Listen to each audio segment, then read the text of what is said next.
We're now going to have a brief message from the Taoiseach, Mr. Simon Harris.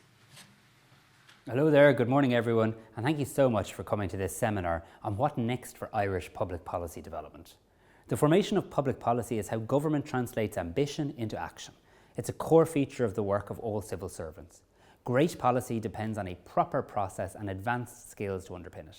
So I'm so delighted to have the opportunity to speak virtually at this event today to mark the upcoming publication of a policy development handbook for use throughout the Irish Civil Service.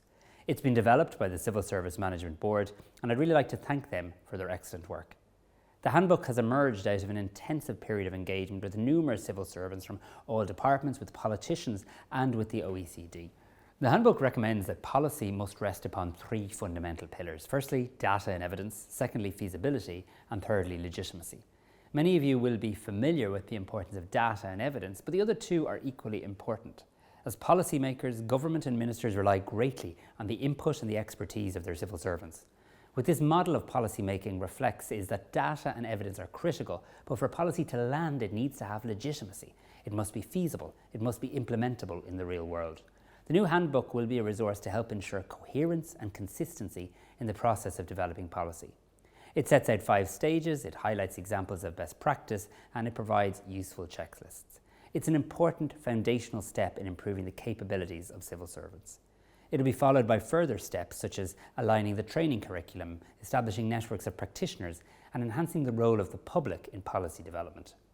All of this will be done with a view to delivering for the people of Ireland. Today I know you're going to focus on the first of the 3 pillars, data and evidence. Data and evidence provides a sound basis from which we can make informed decision.